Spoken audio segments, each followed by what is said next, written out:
Hello. Yay, you made it. Welcome. It's so late for you, Sophia. I didn't think you were gonna come.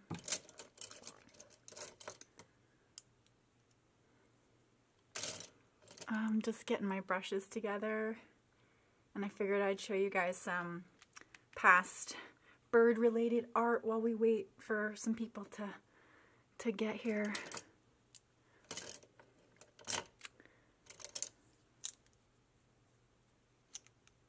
Hello, welcome. You guys, I get so nervous. Like, I'm excited, but my excitement translates into me being nervous. I don't know why. Like, I'm so happy to be doing this. It's just funny. I never get nervous about anything. Hi, thanks for coming. I can't find my brush. Oh wait, I have it in my hand. Oh, this is like, it's an African bird. And I don't know what it's called. I would have to look it up. I could not find it. Like when I painted this, I was like, oh, it's pretty. And it looked kind of like a magpie. So that's what I assumed that it was. And then I had to ask like everyone to help me figure it out because I could not find it. I'll find it for you afterwards. Hey, welcome. Thanks for joining. All right. So, let's get started. I do want to say that I am recording this on my regular camera as well as doing the live stream, so I will be able to publish this in normal video format to like YouTube later, so that if you miss the stream, there's something else for you to watch that's not in a weird vertical format. And so these are just a few birds that I did. This one is actually on cartridge paper, which we were talking about before. And then I did some little chickadees. And this is also cartridge paper, I think. Just more watercolor and ink. Birdies. And this is a robin that I did a while ago. This one, I don't know if there's ink in this one or not. Maybe a very tiny, tiny bit. Ooh, and it's all dirty. Anyway, so I did a sketch in preparation for today. I actually did it like in this last hour, just kind of waiting around. So I've got a little blue tit sketched up ready for you guys. Hello, thanks for joining. Oh, I appreciate that. It's so hard for me to like look at the phone and see what I'm doing at the same time. Okay, and then before I get started, I wanted to go over all of my supplies so that everybody is on the same page. So this is just a piece of cardboard. It is the leftover from like an easy block that I had. It's nothing special. It's not waterproof. It's just a piece of cardboard, basically, scrap cardboard. And then I used some hardware store quality, I think it's, I don't know if you guys can see that. It's just general purpose duct tape. I get it at the hardware store because it's half the price of buying masking tape from an art store. I don't know why it's so much more expensive from the art store, but it is. And then for sketching, I use a 3H pencil, this little tiny thing that I need to get a new one, and then a micron pen. Just normal stuff. And then for paper, this is Arch's 400-pound cold press paper. And it's just this pad. I think it's 12 sheets for like, I think I got it for like $10, maybe $12. So it's like $1 a sheet. It's not so bad. I think this is like the cheapest option for Arches paper. But it is 100% cotton, which makes a big difference. All right. And then this is my little travel palette, same one I used last time. Hey, thank you for joining. Welcome. And I have Daniel Smith and Winsor & Newton paints in here, and then I'm using this little lemon yellow from St. Petersburg White Nights because I don't have a lemon yellow in here, and I feel like the lemon yellow will work really well for this bird. Oh, thank you. Yeah, it's a really good paper. It will make your life so much easier, I promise you. And let's see, I'm going to use my silver black velvet brushes again for this little guy.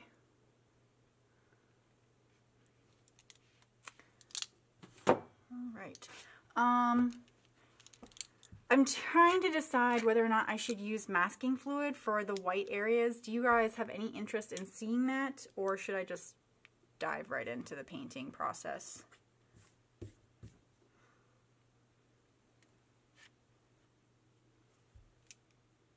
Does it not matter?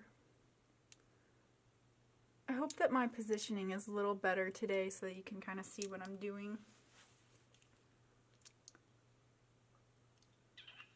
All right. I think I'm going to do it because preserving... Where's my brush?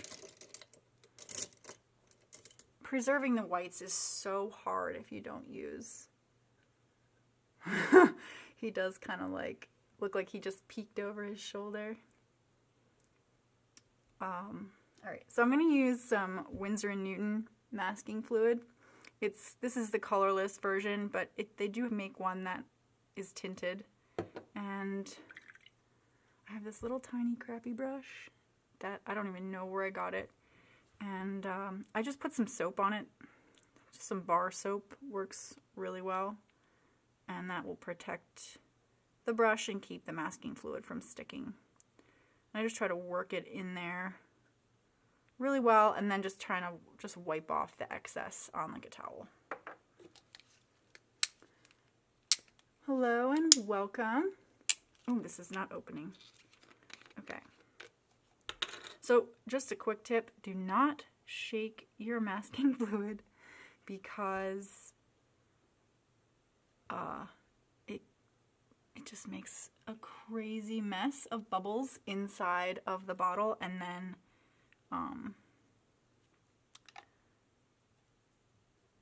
it dries like all over the inside, and it's just bad news bears. And I cannot see what I'm doing with this. Hopefully it looks all right once it's once it's dry. Okay. The joys of live streaming. And I try not to do too much of it at once, because it's harder to control if you get like a big gob of it down on the paper.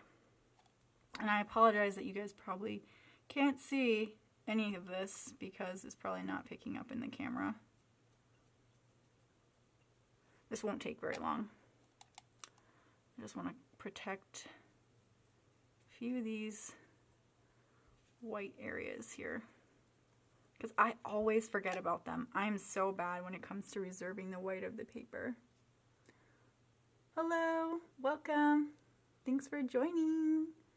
Hey. I'm so glad you guys could make it. I have to admit, I really like chatting with everybody. It's so much fun.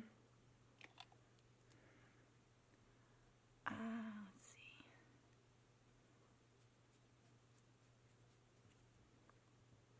And then I want to get a little bit here in the eyeball. It's always good.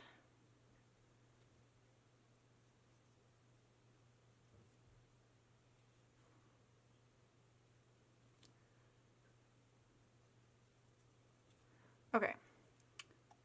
Let's see, one more little spot and then I'll be done with the masking fluid.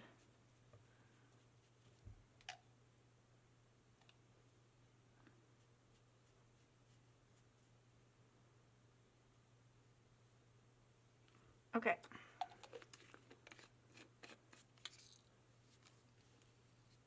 If you guys have any questions for me, feel free to ask. I'm happy to answer any questions that you have. Oh, hello. Thank you so much. Yeah, masking fluid is your friend if you want to do like a lot of detailed little tiny areas. I use it a lot if I'm taking my time. All right, let me clean out my brush real quick. Don't want any of that stuff stuck in there. And let's see.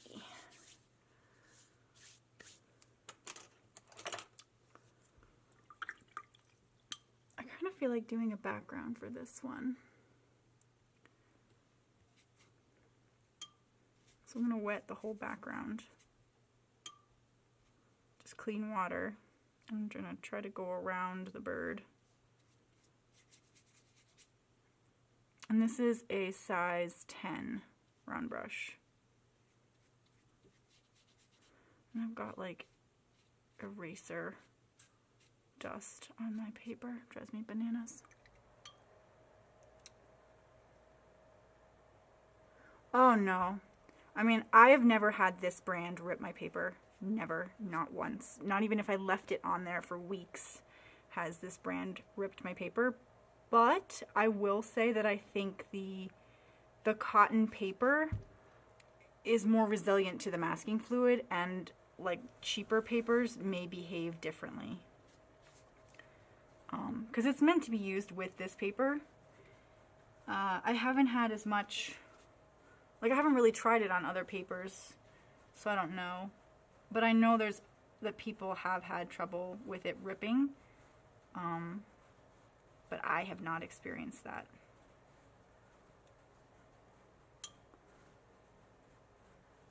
How long did you draw and paint until you became this good? Okay, I have been drawing. My mom says I started drawing when I was 18 months old. So my whole life, pretty much. I mean, I've taken hiatuses from art. I took some time away my first time through college because I wasn't studying art in school. And you know, then I kind of got back into it, and then later I went to school for graphic design, and half of the classes I was taking were like traditional art classes, so that was a really productive time for me. But a long time. Long story short, a long time. Okay, so I think I've got this background pretty well.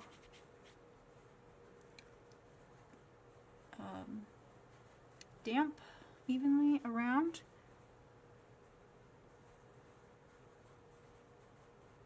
Yes. I don't know, I didn't want to like just wait for the masking fluid to dry. Let's see. I don't know what color to make the background. This picture doesn't really have a background. The one that I'm using. I'm going to go for something bright that will contrast well with the blue. So this is green gold. It's kind of a sunny yellowy green. And I'm just putting it randomly. There's no real like rhyme or reason to this. Hello and welcome. Thank you so much for coming by. And I think I'm going to do a little bit of Cobalt so that it kind of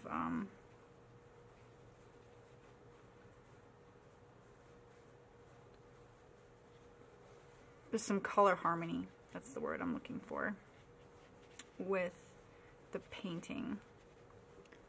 And then, let's see.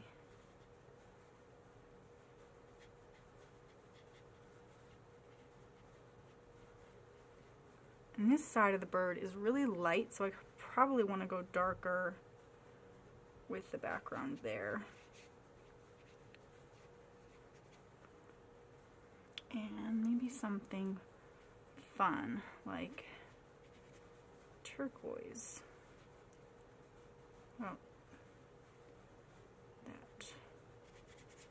Is that too much? Too crazy of a background? Aren't they gorgeous? I know, I was like, oh, I gotta get some turquoise in here somewhere.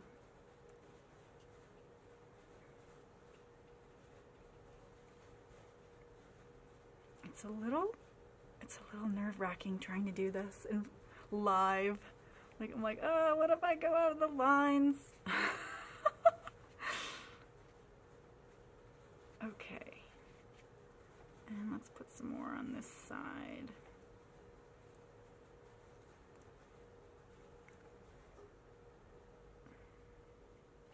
So this is an example of how you can kind of take a pretty strong color that's not really a natural color, like turquoise. You don't really use that too often. But when I mix it with this green gold, it really softens it off and makes it more of like a normal color. It just looks really sunny and vibrant.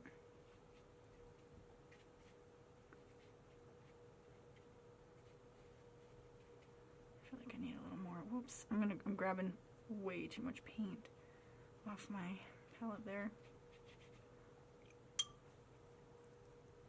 Oh, thank you. I know, spring vibes, right? That's what we want.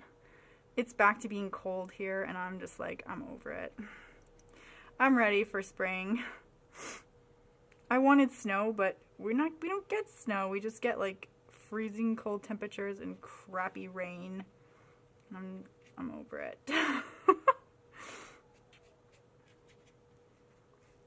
Okay, let's see. Maybe a touch more cobalt, because we're kind of losing that. I don't know what I'm doing here. Whoops, that was the wrong color.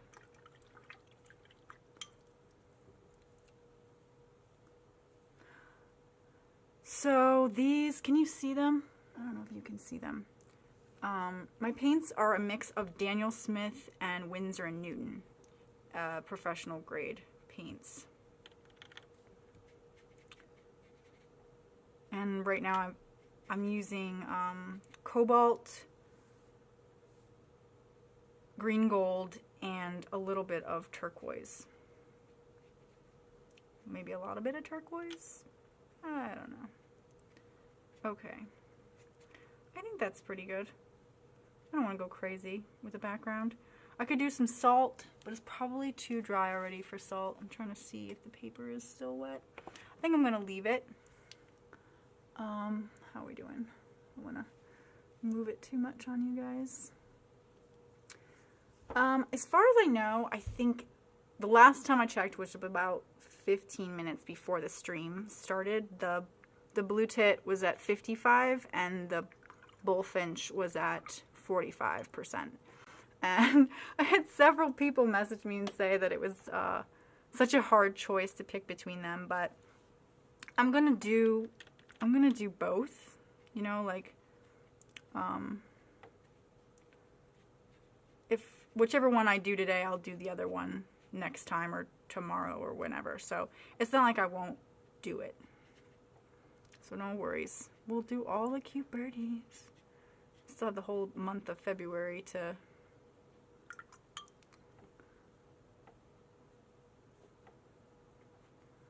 do more birdies. Let's see. I'm gonna clean up some of my edges here.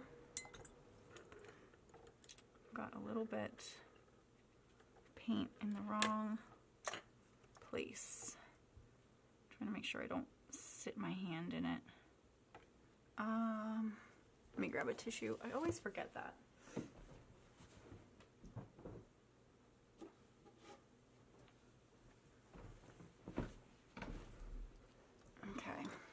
So clean brush, clean water, and I'm just very gently kind of massaging the paper, and then I'm going to use like the corner of this tissue to try and blot that out. Oh, Cobalt Blue and Cobalt Turquoise.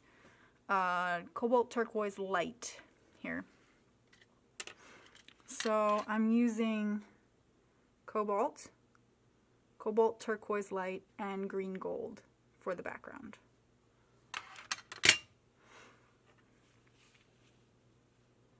Which was totally spontaneous, by the way. I did not plan that out. I probably should have. Go me. What a goofball. Ooh, blueberry bushes. I was thinking shadows, but that works too. All right.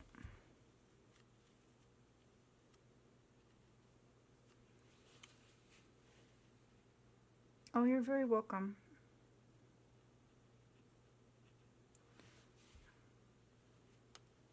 Okay, cool. Just tilting this to try and kind of see. It doesn't look shiny anymore, so I'm probably okay to start painting the bird.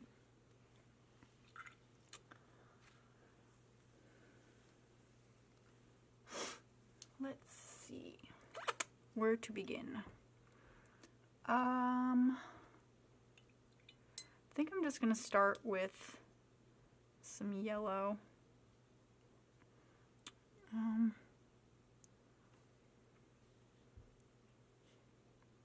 And now this is lemon yellow. I'm just doing a real pale wash of it to start.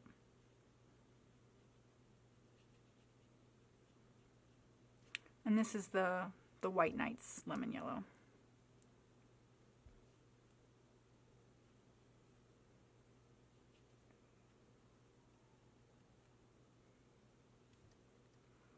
I didn't mean to get it on that feather. I'm so glad you like it. I know it's really fun to just kind of mix on a wet and wet, just dropping in colors. It's one of my favorite things about watercolor. And then for the feathers, I think Cobalt is a pretty good match for this little guy. Let me grab a scrap piece. So I try to test my colors out if I'm not sure about them before I start.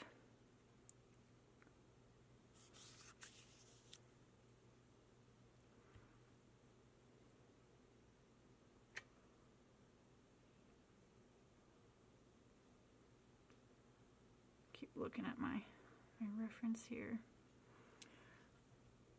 Usually it's, and you don't have to do it this way. There's really no you have to do it any certain way, honestly, with art, but usually I start with the lightest color and kind of build from there. And it helps me kind of keep track of my contrast and what, you know, what's dark relative to what is light, because it's all relative in the end. And it can kind of help you see where you need to make adjustments. It gives you more kind of room to make, you know, kind of decisions to compensate for darks and lights. Whereas if you go in dark right off the bat, it can be much more challenging to try and correct contrast if you didn't nail it right away.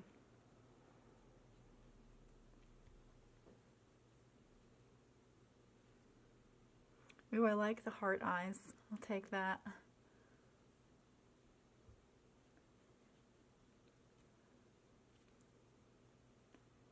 Got some clean water on my brush, just trying to feather some of this out.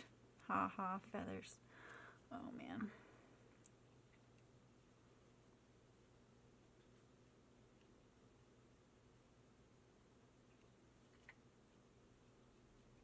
In my reference photo, the light is coming from the bird's left side, so I'm trying to keep that in mind as I'm placing my washes down. So the right side of the bird will be darker.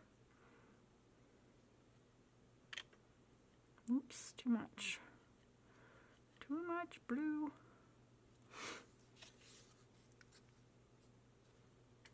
All right.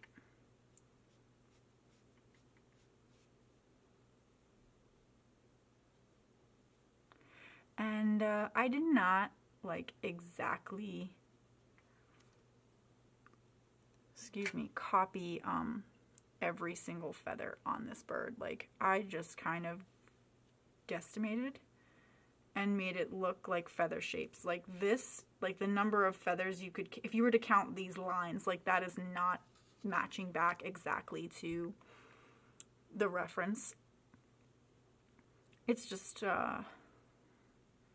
gets a little tedious, you know, trying to do all that. So I just kind of eyeball it and leave it at that. Which is part of the reason why I was able to do this sketch so quickly. I did this in about a half an hour before we started.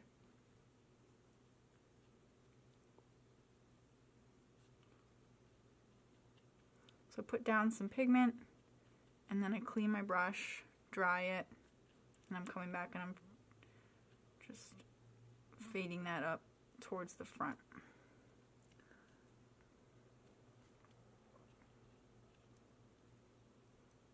Alright, and then his back feathers are kind of like a mix of both. So I'm going to put a little bit of lemon yellow down. This color for the blue of the feathers is Cobalt as well, yes. Trying to keep it as simple as possible.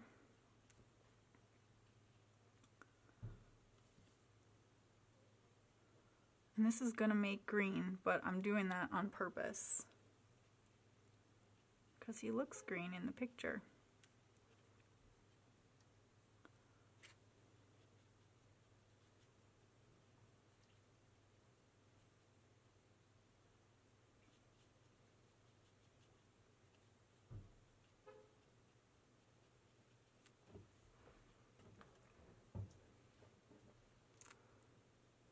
Alright, and then moving up, this area is darker. So I'm adding a little Payne's gray to my Cobalt to darken it and to desaturate it a little bit.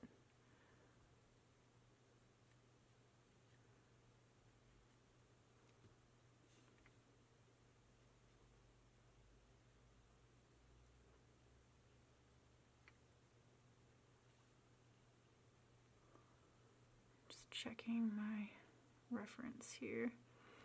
I especially on the head area, I try to pay particular attention to the direction that the feathers are falling in so that I can make my brush strokes in the same direction, and that helps create a texture and kind of a more believable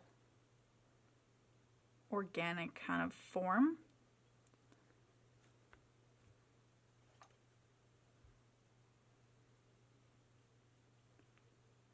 And this is a size 4. Sorry, I didn't mention that before. So I switched from a 10 down to a 4 for these smaller detailed areas.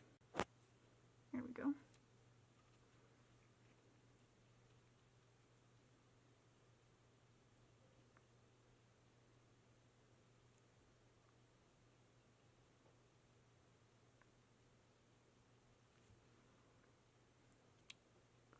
All right. Let's move back around to the feathers on the bottom. So I'm just getting a stronger mix of Cobalt.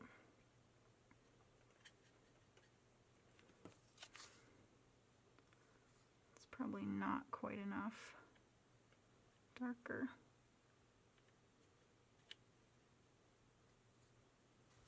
It's better. It's probably too much, but we'll start with that.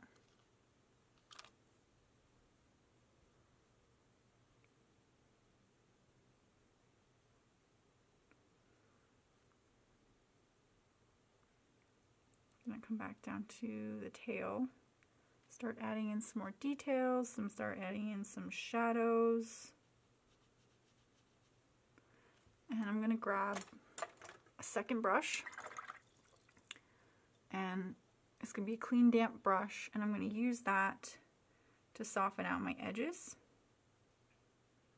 So I've got clean, damp brush and then a second brush with pigment in it.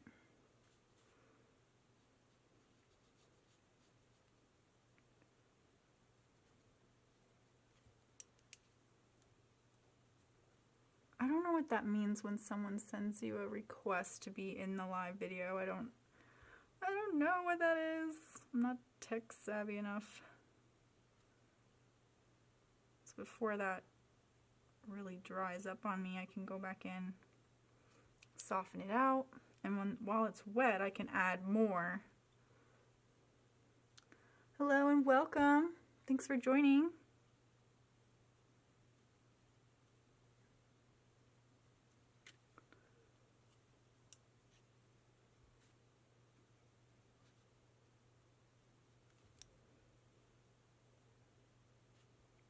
Nobody has any questions for me, huh?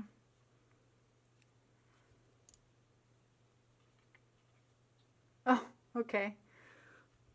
I'm glad I'm not the only one who's like, what is this?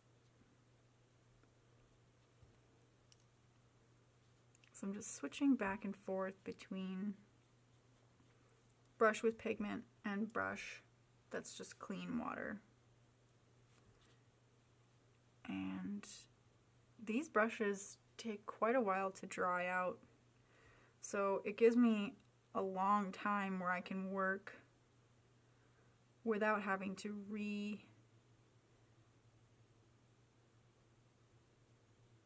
reload the brush with pigment.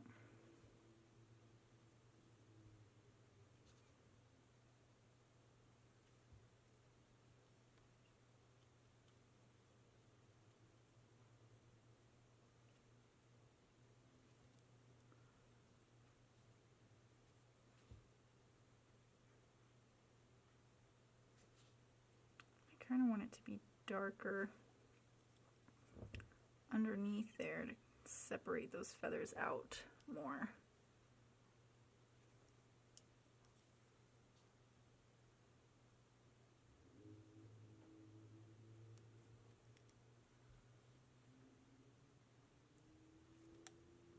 Getting a little more aggressive here with these shadows. Watercolor always dries lighter, so sometimes it can take a lot of back and forth and layering to kind of get it where you want it.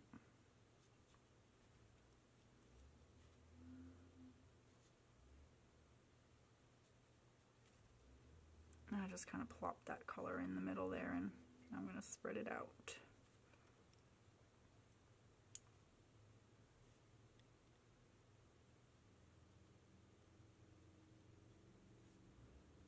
All right, I think I'm happy with that.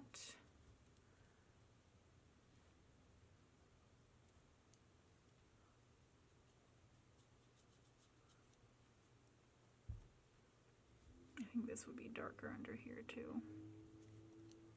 Then I have it, and I'll probably come back a third time, honestly, and do more shadows, but this is just going to be a kind of base layer.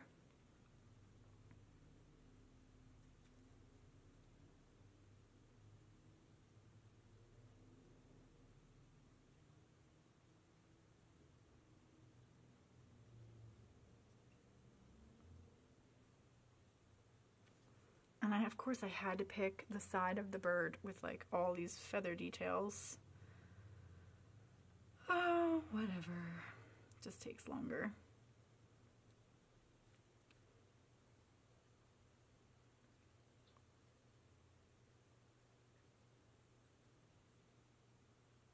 So a lot of this is like repeating the same thing over and over again. Drop in pigment, soften off your edges over and over. And it would be the same for flower petals if you were going to do flowers or leaves or really anything.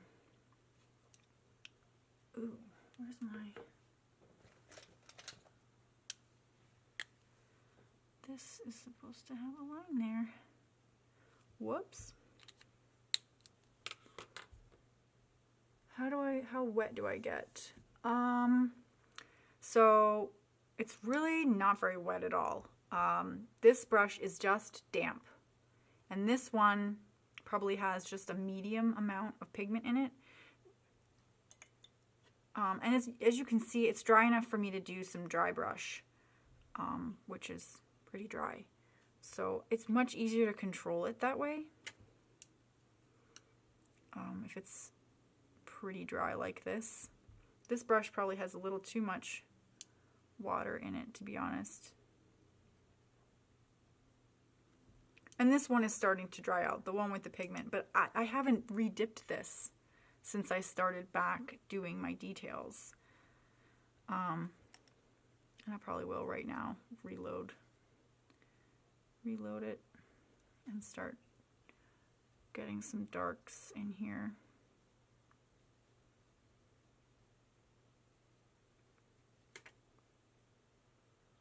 Losing the colors. Yeah, this brush, the brush that you're softening with, should not be adding water. It really should just be damp enough to kind of spread the color that you put down out.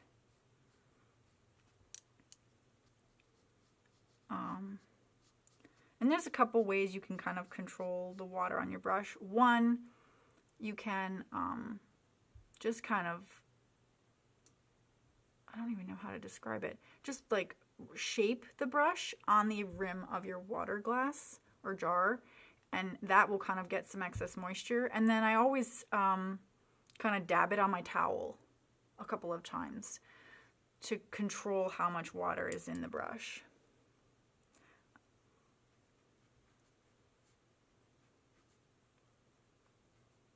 There's a lot of dipping the brush and then drying the brush before putting it down on the paper.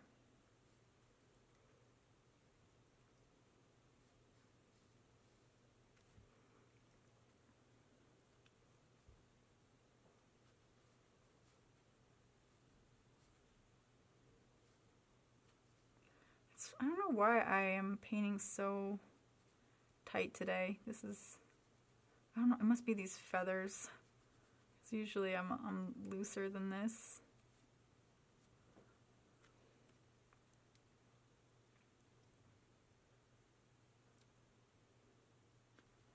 All right.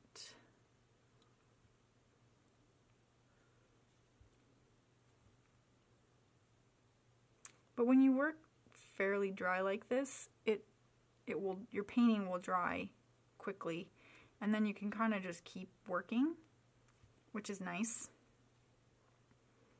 And you don't have to sit and wait for your painting to dry, which can be kind of annoying. It's so cold though right now that everything is just drying quickly, I feel like.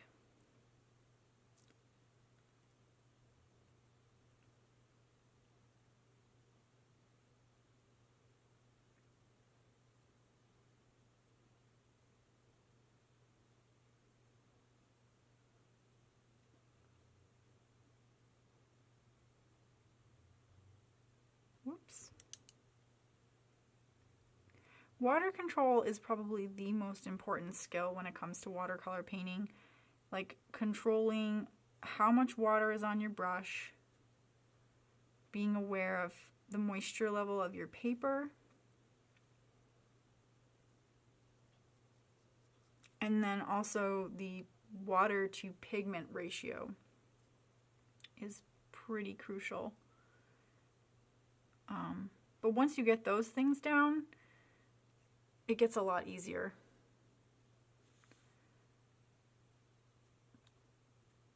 And obviously the more water, the less control you have, but sometimes that leads to like the most fun result when you're kind of just letting watercolor do its thing. Oops, wrong one. Welcome, thank you for joining.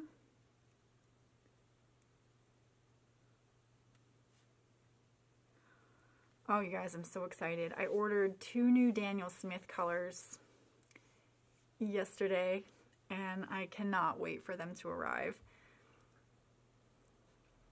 Can you guys guess which colors I got? I know there's like 200 colors to choose from, so it's not really a fair question, but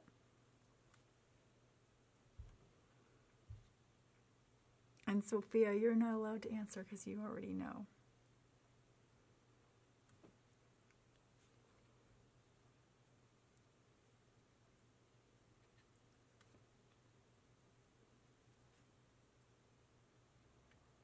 Whoops, that is too dark for that area.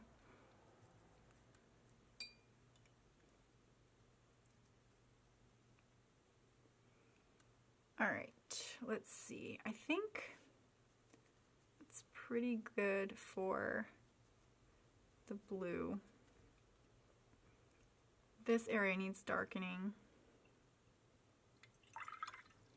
I'm gonna add some more yellow.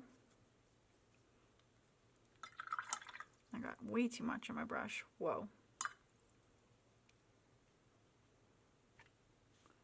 And then more cobalt.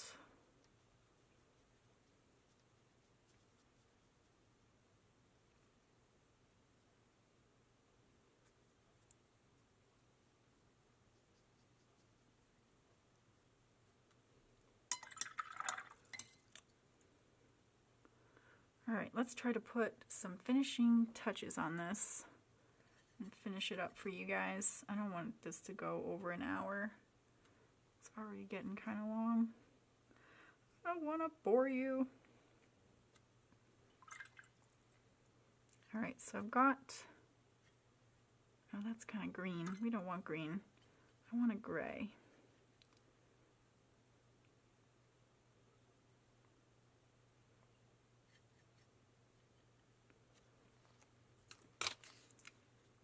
That's probably pretty good. Whoa, too much water.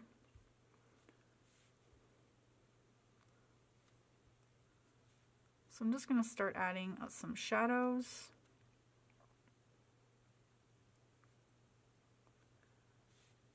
And darken up some areas.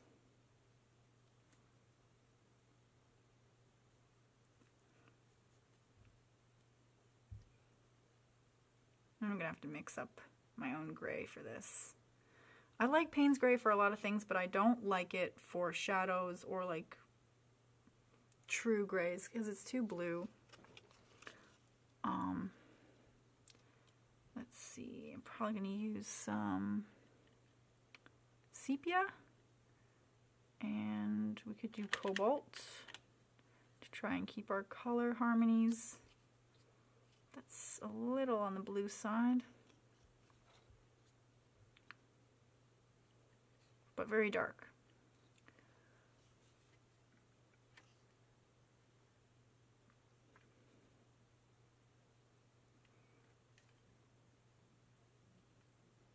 Oh goodness, my stomach is all grumbly. I hope you guys can't hear that. Oh, thank you. I'm so glad you guys like it.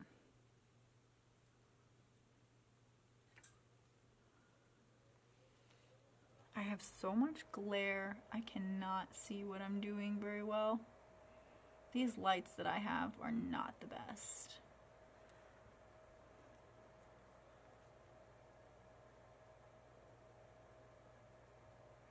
Alright, so we're adding some darks. And this is where, you know, contrast really comes into play.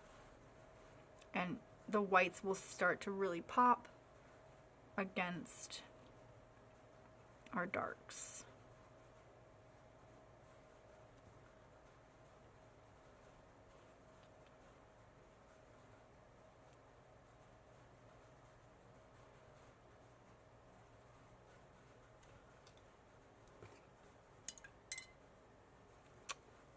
Love them. Heart eyeballs. Thank you so much. I'm going to do the beak.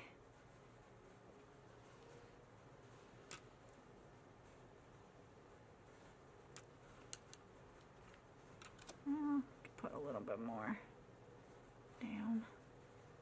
Like that.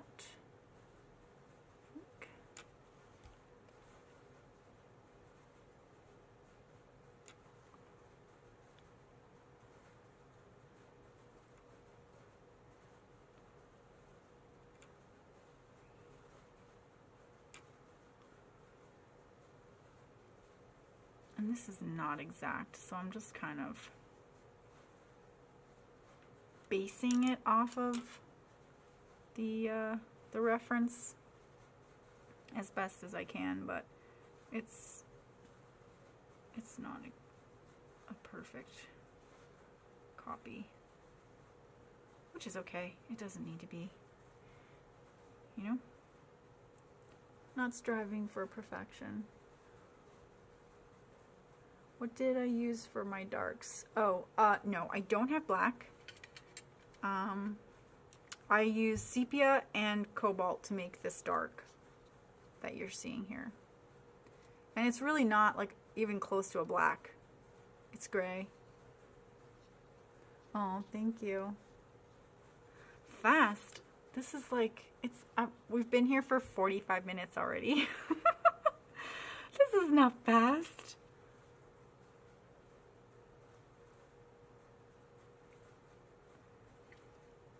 And I'm probably not going to have time to do the branch on the stream. But that's okay. Unless you guys really want to hang out. Which is fine with me, but I didn't think, you know, people wanted to stay for that long. It's a long time to be sitting around watching me paint. That's all I know.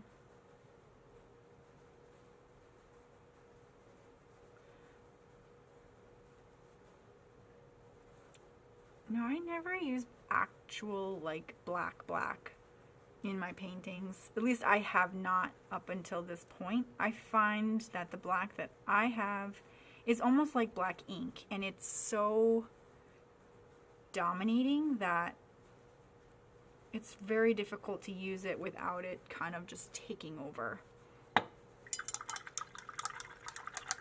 Oh, thank you so much, you guys. I really appreciate that. I think I'm going to put some more pure color on the wings and the tail here.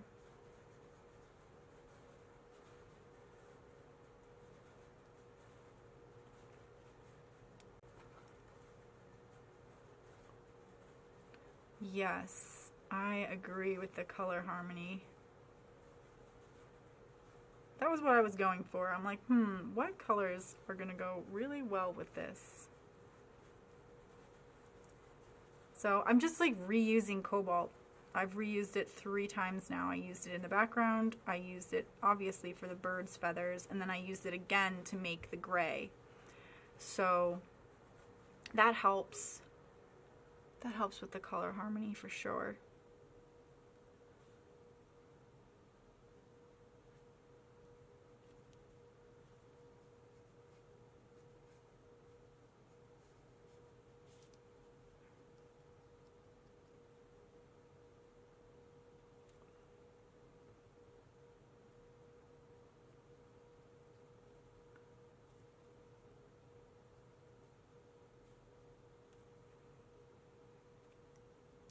Oops.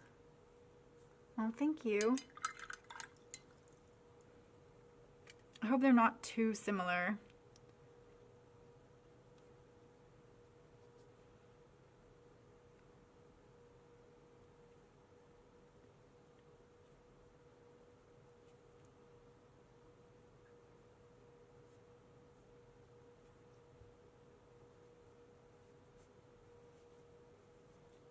And now I'm kind of exaggerating some of this because I feel like it's more fun if it's more colorful.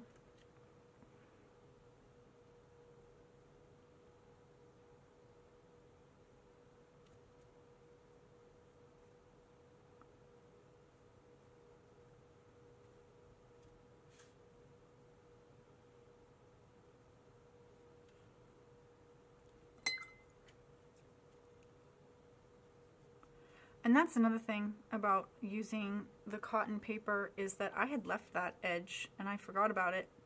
And I went and did all that other stuff, came back, and I was still able to smooth it out and make it feather out. Whereas, you know, a cheaper paper, that would have probably been stuck like that. And I probably wouldn't be able to get a nice edge back. Alright, let's get a little more aggressive here with some of our darks. So now I've got Cobalt and Payne's Gray for a really dark, whoopsie, mix.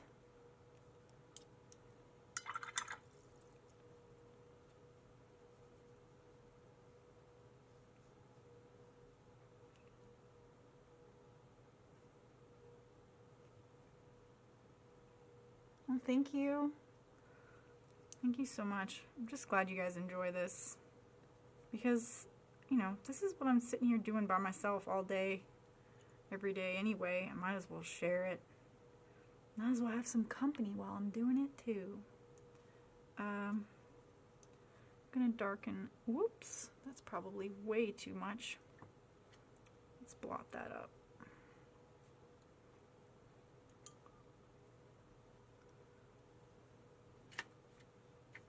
Try that again. And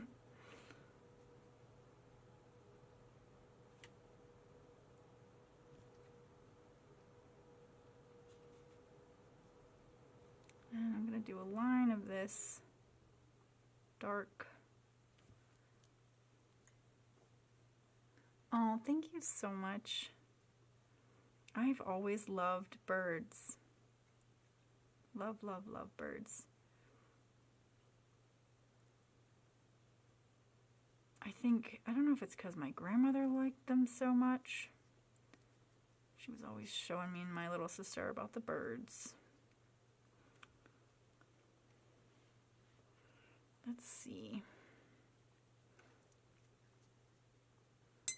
That's better. More color up there. And let's see. Kind of want to do some dry brush here. There we go.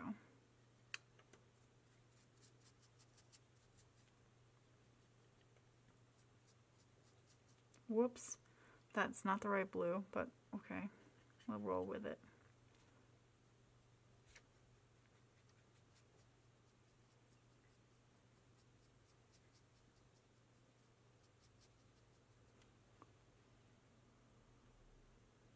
Hey Mom, thanks for coming.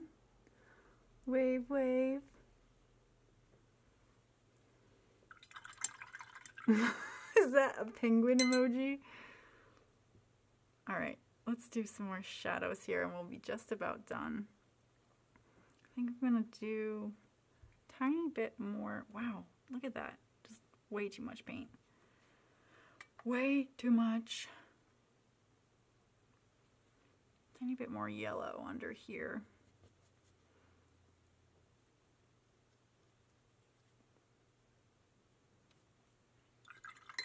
Thank you so much for joining. I'm going to post this to my stories later and then hopefully also to YouTube since I have this other camera going. So thank you so much for coming by. Oh, what was I doing? I am a space cadet. I brought blue in my brush. Let's darken up some of these feathers here.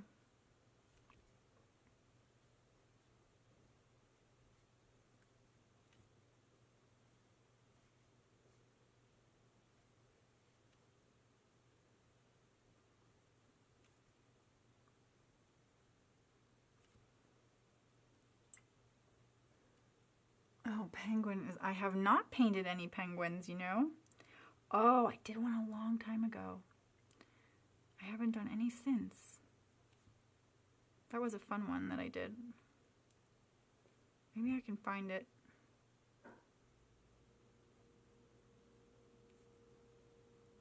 All right.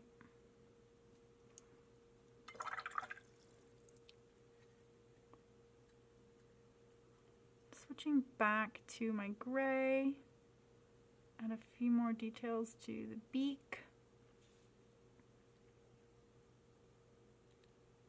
More darks for the eyeball, and then I'm kind of going to wipe off my brush and start doing some of these shadows under here. That's too dark, so rinsing, drying my brush, coming back.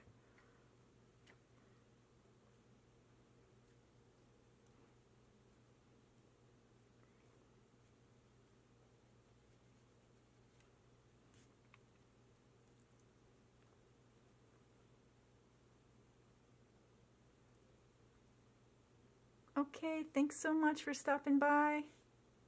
Have fun with your NASCAR racing.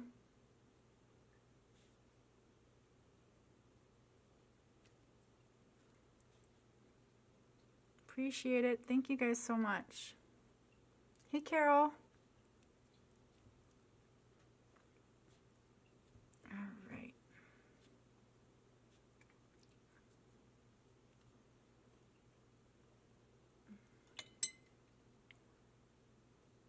I think this other camera's about to stop recording.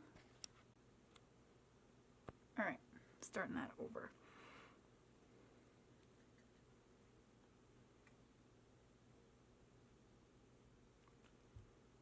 It's so hard for me to see with all these lights. So much light and glare on my computer monitor.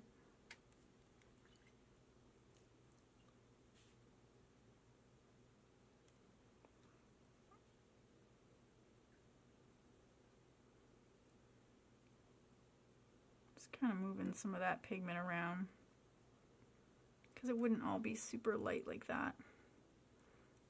I have a tendency to want to kind of accentuate those areas because I don't know, I like eyeballs.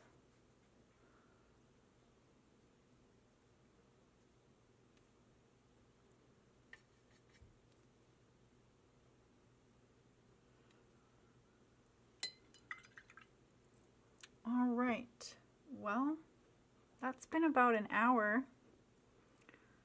Thank you guys so much for stopping by. I think I'm going to finish this later and finish the branch and maybe put in a few more darks.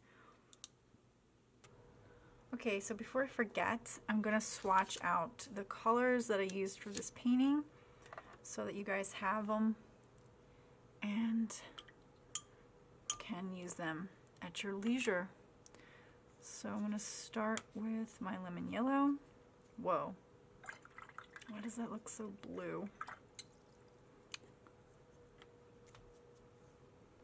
Okay, so first color is lemon yellow, and this is St. Petersburg White Nights.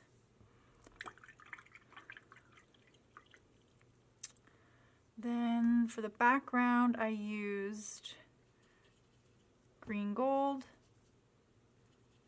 by Winsor and Newton.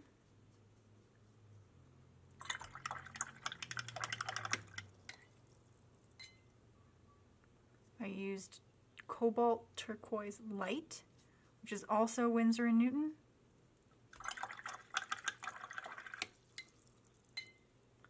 And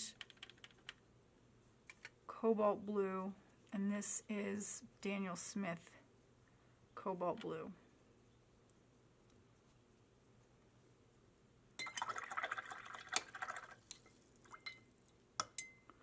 And then for my darks, I went to my normal mix, which is a combination of Sepia,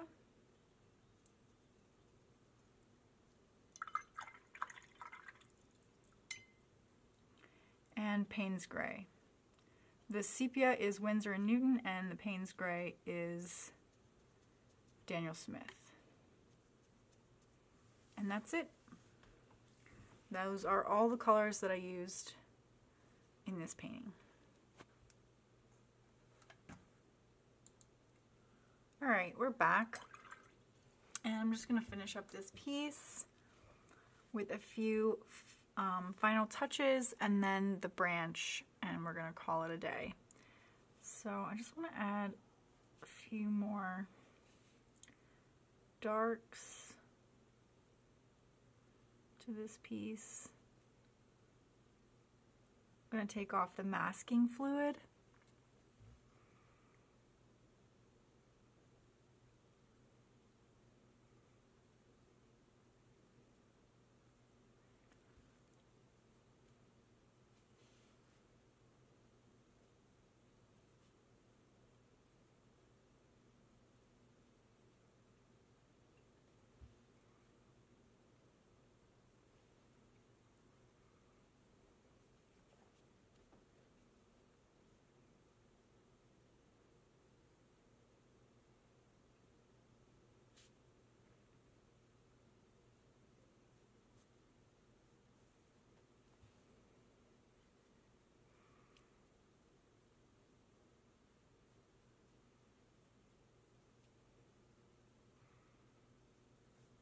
Trying to create some more separation between these feathers.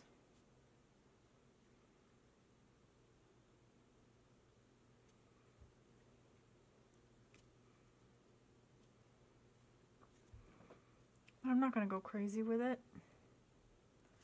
I've already spent a lot of time on this and I feel like it's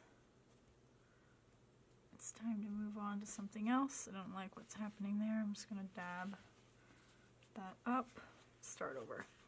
So let's do the branch while we're waiting for that. I think I'm just going to use a pale wash of Sepia, and then we'll drop some more colors into that.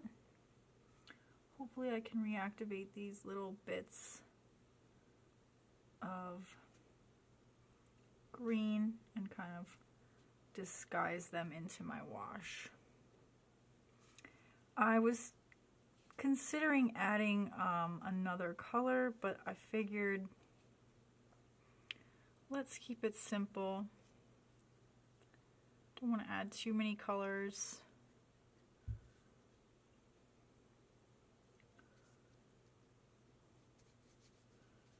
All right.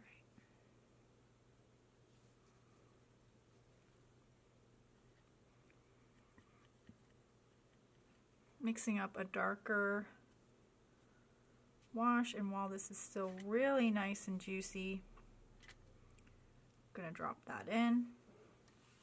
It was kind of more wet at the top than it was at the bottom, so you can see that color really moved a lot. And the branch is not the focal point, so I don't need to draw too much attention to it.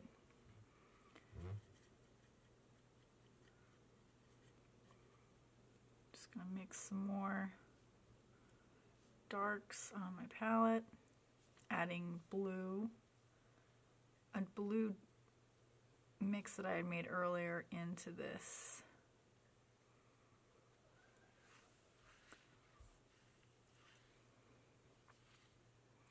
And I do need to make it a little bit darker, but as you can see, it's really wet right now. And the more I keep dropping in pigment, it's just going to keep spreading. So I need to wait for that to dry somewhat, or completely before I move on. While we're waiting for that, let's see. Feels like everything else is dry, so let's see. If I can't find my trusty...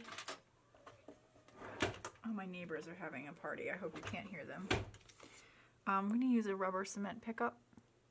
This is a really old and grungy one, but basically what it does is it grabs the masking fluid and lifts it.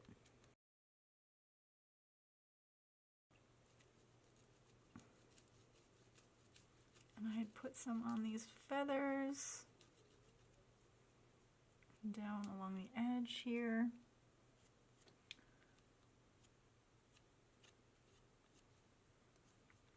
On the bottom of the bird.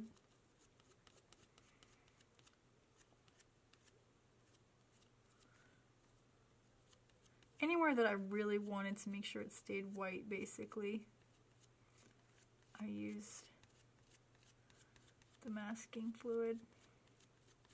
It was just a few spots, but having those nice pop, that nice like crisp white is nice because it contrast is really pleasing, at least I think, to look at in this type of piece. All right, there we go. I think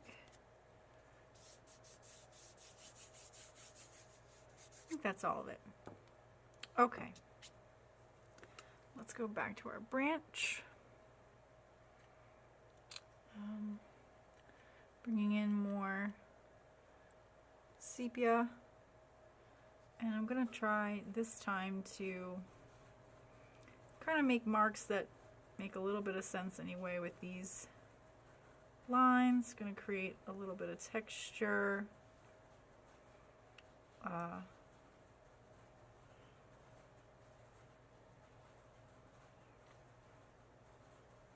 I'm not really following the reference anymore. I'm just kind of going with the flow. I don't want that over my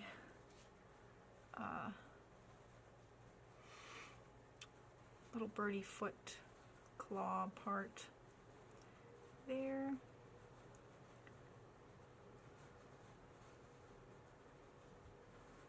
Okay. It's probably good.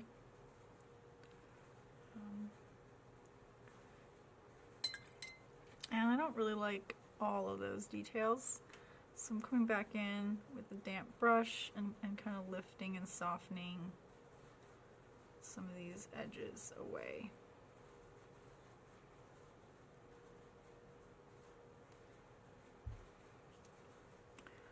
I think I do need that to be there, unfortunately, even if I don't like it.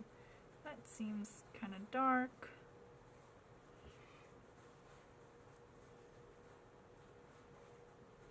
Okay. And we can do some dry brush too. Dry brush is good for creating nice kind of scratchy bark textures. But I'm gonna keep working this a little bit and dropping in some more darks. Because, and I'm over exaggerating this from the photo, but I want there to be some really nice contrast between the tree and the background. So now I'm just taking my brush and I'm feathering some of this out, deciding it really does kind of need to be darker so that it will pop against that dark background. And I'm probably going to have to do this in multiple layers to really get the effect that I want.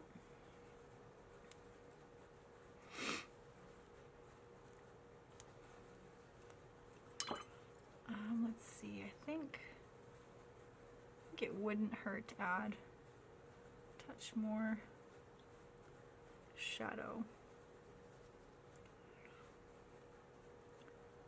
here.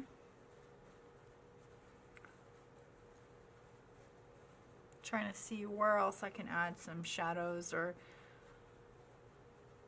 work some more edges to give it a little more life and three-dimensionality. I think really most of the bird is fine.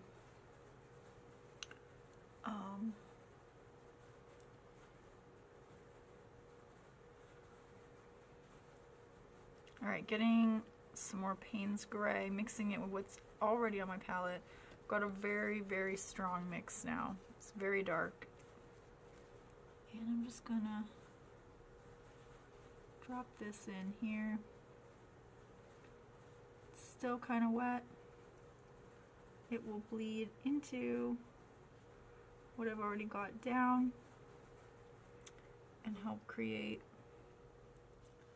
some nice textures as well, whoops, as adding some more contrast.